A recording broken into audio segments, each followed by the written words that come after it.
Hola, me llamo Winston y estoy aprendiendo español. Creé este canal para un sistema de responsabilidad.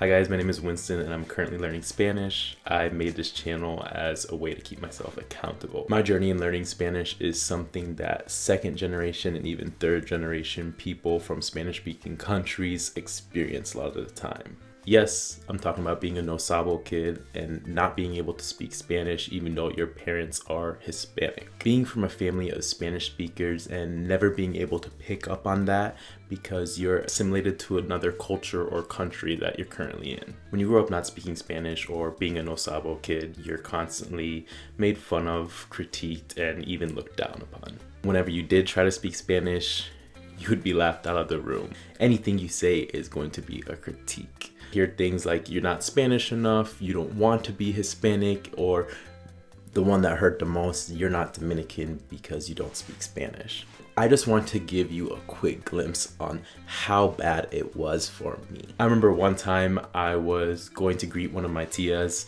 and I decided to do it in Spanish, and when I did say that sentence, my tia just looked at me and she said, "Oh, how cute, you speak Spanish like a little baby." At the time I was 18 years old and this completely shattered me. It broke my confidence and I honestly didn't even try to speak Spanish for years after that. Crazy part about it is that my reading and listening skills were actually good enough to be able to pass Spanish 1 and 2 without even trying in high school. Looking back on it, I wish I did try harder because it gave me this false sense of confidence and security in speaking Spanish, and it kind of led to me thinking that I had a magical switch inside of me that I can turn on whenever and just understand Spanish whenever I wanted to. The reality was that switch was never there.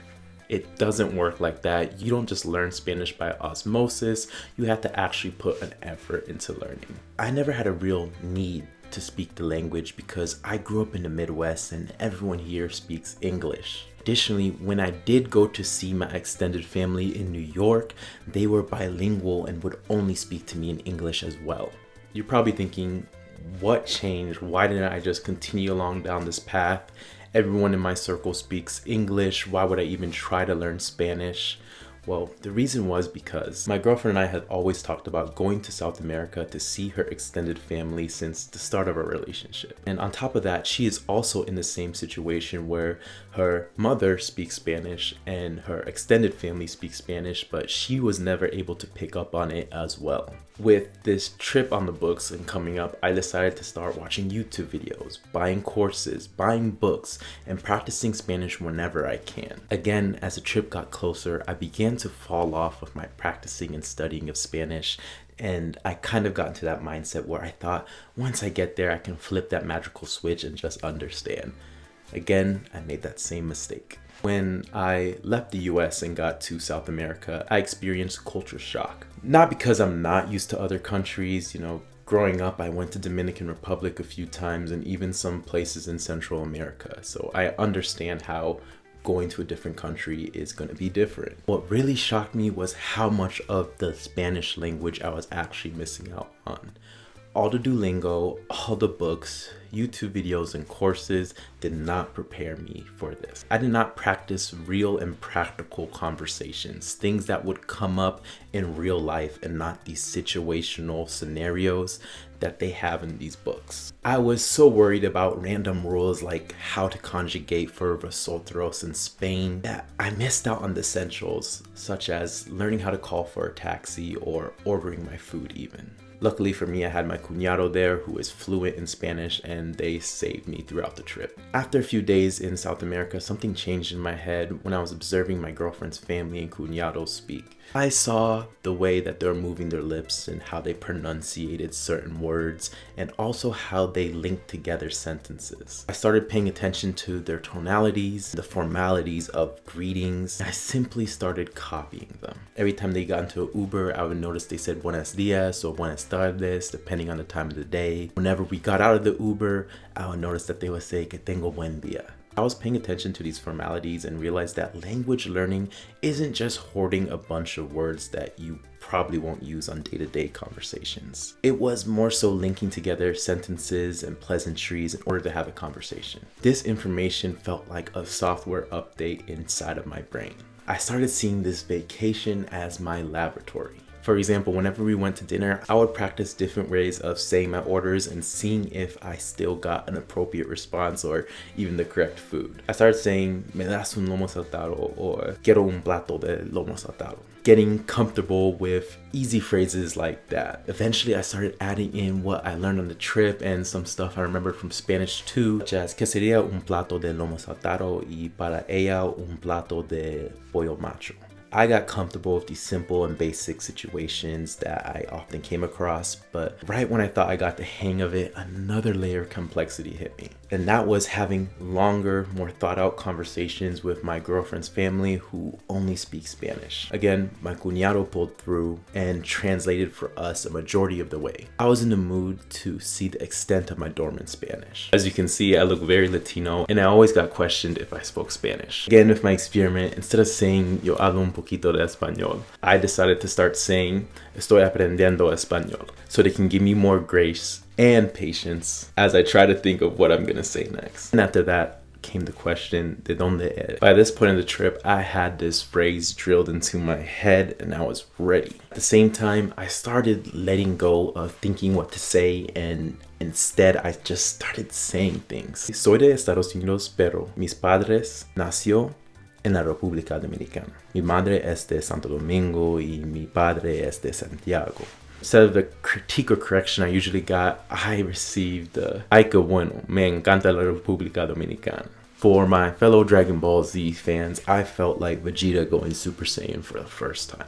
I was finally able to ping pong a Spanish conversation for the first time in my life. And all of a sudden, the rest of the trip wasn't that scary anymore. Yes, I most certainly looked like a deer in headlights whenever someone said something to me in Spanish that was way too advanced. All that mattered to me was I had that first stripe, which I wore as a badge of honor, allowing me to make my first breakthroughs while speaking Spanish. So I was a lot more motivated, so I unfollowed all of the English-speaking news channels and re-followed them in the Spanish versions in order to be able to immerse myself with the language. For example, I love boxing, so I followed a lot of Spanish-speaking boxing pages. I was exposing myself to a lot more and my reading comprehension improved as well. I was able to catch the news about the Anthony Joshua and Jake Paul fight. I pretty much understood all the words being said and what happened that fight. Even if I'm reading other news articles and I know about 40 to 65% of the words, I can still get the gist of it, and whatever words I don't know, mark down and study in my Quizlet flashcards later. This technique was more so about familiarizing myself with these type of words and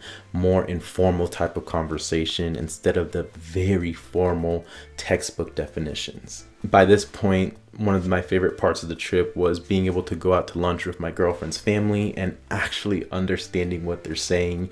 And it got to the point where my cuñado didn't even have to translate anymore. When they said something to me, I understood and could respond in a basic way. I was talking to the primo of my girlfriend because he is a native Spanish speaker and he learned English by the age of 11. He was talking to me about the cultural differences in speaking in different countries of South America. He also told me something that really resonated with me. He said that if you're learning how to speak Spanish or any language, don't focus on the grammar. It's just going to confuse you. Just focus on phrases that people say.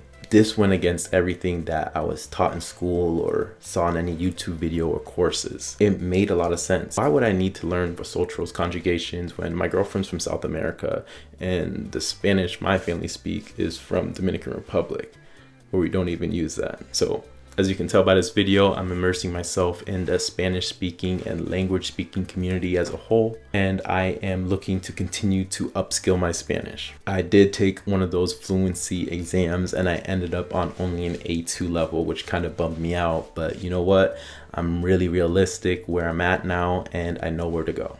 I'm not about to beat myself up about not being fluent in Spanish anymore because I already proved to myself and got some wins underneath my belt. Additionally, I was watching some videos about people talking about hitting their milestones in Dreaming with Spanish, which looks interesting and something I want to do on this channel as well. I started Dreaming with Spanish today, and eventually as I hit those milestones, I will make videos with follow-ups. Also feel like I have an advantage with learning Spanish because my whole family speaks Spanish and I am already keen to how things are pronounced or the certain accents and tonality are used. Hopefully that will allow me to advance in my Spanish learning journey a lot faster. And for my actionable steps, I plan on hiring a tutor from italki and being able to practice correct grammatical sentences and structures, or just being able to find out what type of words or sentences are used in informal day-to-day speech versus being really formal